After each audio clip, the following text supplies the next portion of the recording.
Today, we're going to see what happens when one manufacturer borrows an idea from another. What's under the shroud?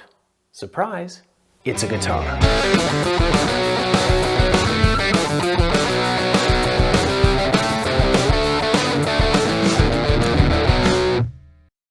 Court, I have a guitar here under the blanket. You have not seen it yet.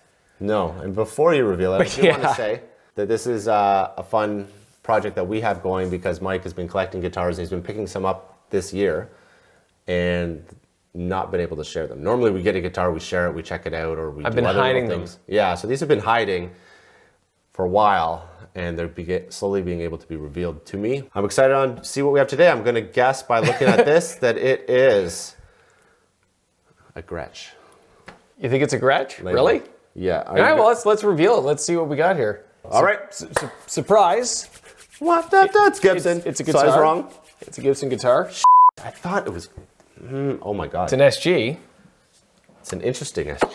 This is, so this is the Guitar of the Week.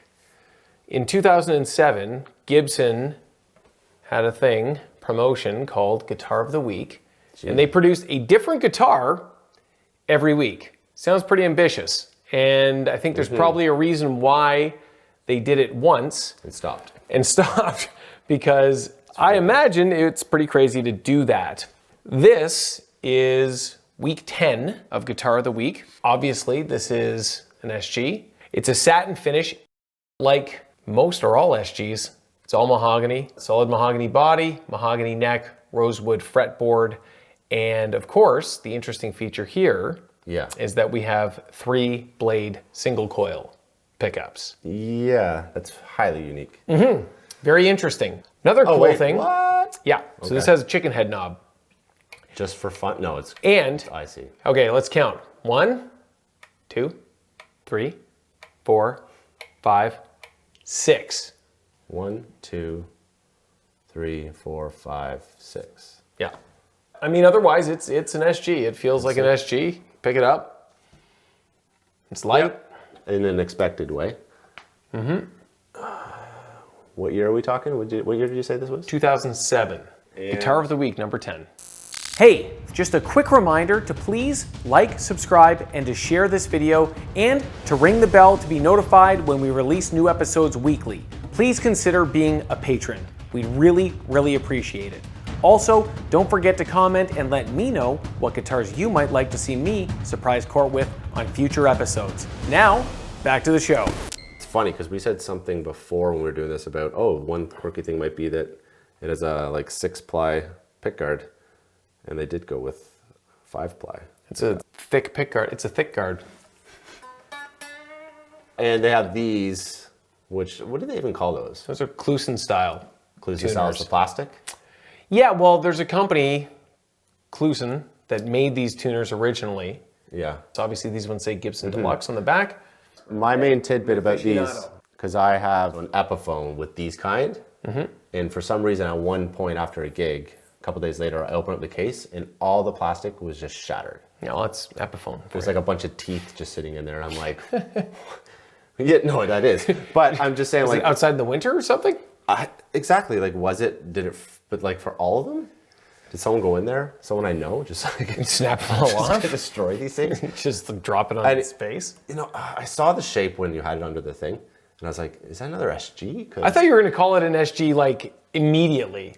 I saw so I was surprised the shape. I saw like these. Saw the horns. I'm like, double cutaway. So like that's maybe why I went with Gretsch. I'm not sure, but like, this guy get another SG? But it is really cool and super unique. So I'm excited to learn a bit more about it and hear what it sounds like. All right, well, you want to play it? Hell yeah, yes. Okay, sounds good. All right, so Court's going to play it. He's going to give us a tone check. But first, story time. Story time.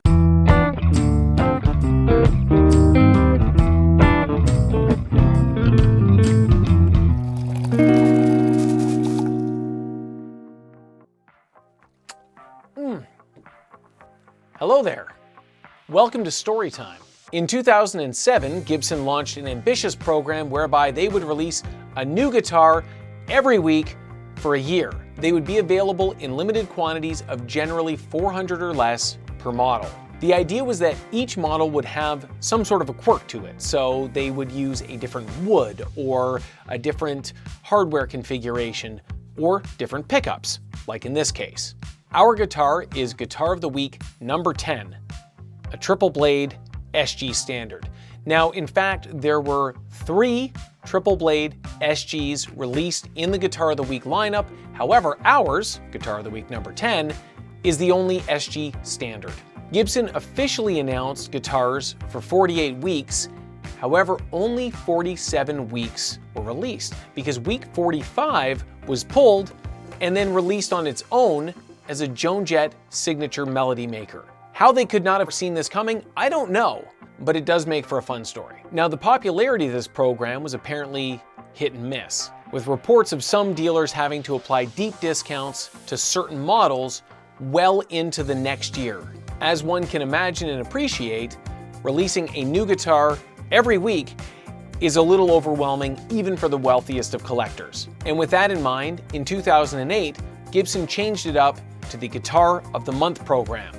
Much easier to digest. And the additional lead time in only having to release a new model every month allowed them to get even wackier with things like the Holy V or the Reverse Explorer, which I absolutely love and I definitely want one. But I digress.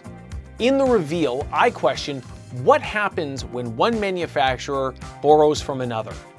So as we know, SGs typically have a pickup configuration of 2 humbuckers or 2 P90s.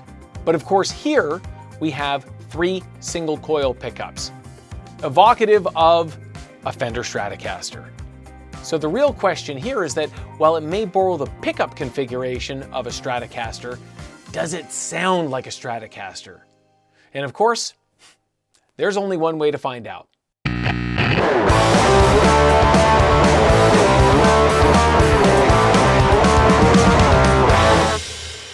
Hi there. So, Now we're good. welcome to Tone Check. Today we're going to figure out this beautiful SG. Let's lift her up.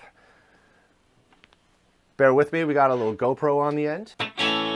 So let's first start with the signal path. Signal path, we got the guitar. It goes straight into a D&M drive by Keeley pedals. Awesome pedal, by the way. It has both boost and overdrive. From there, we're going into this Mark V, and from the head, it goes into dual rectifier, oversized cabinet. We have it double mic'd with a ribbon mic and the common 57. Those two go into our Apollo, from there into our DAW. So let's take a listen.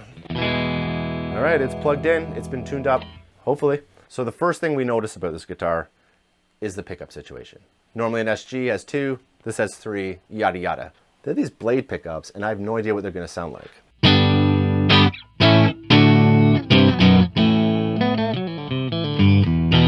Okay, I like that.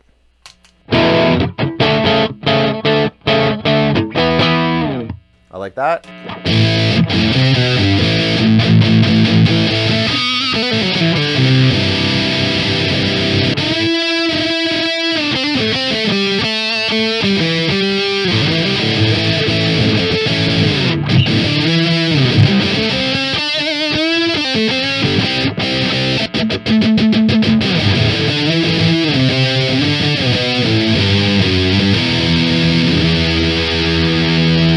So I do want to say one thing. If you have these blade pickups which are single coil, the idea that it would sound more of like a Strat, just to be generic.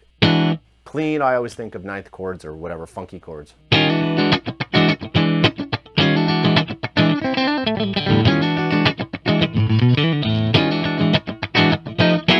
go all the way to the bridge. So I do see the flavors of the single coil creeping into an SG guitar. It's really got me kind of, not confused, but a little bit intrigued. I'd almost say it almost leans more towards the humbucker experience. It sounds like a smoother humbucker. I'm definitely very impressed, and I want to know more, basically.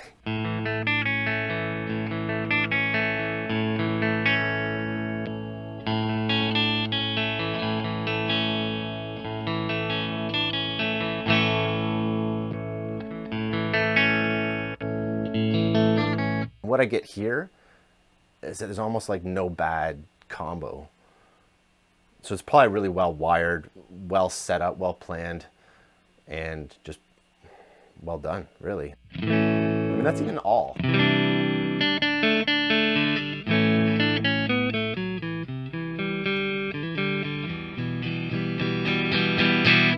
I don't know.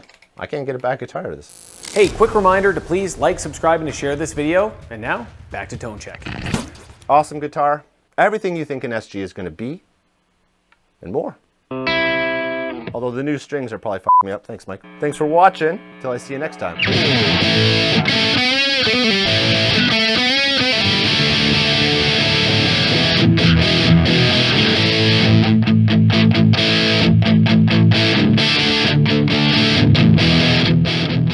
What happens when one manufacturer borrows ideas from another manufacturer? Okay. It's Nope. Okay. That was perfect. Let's do it again.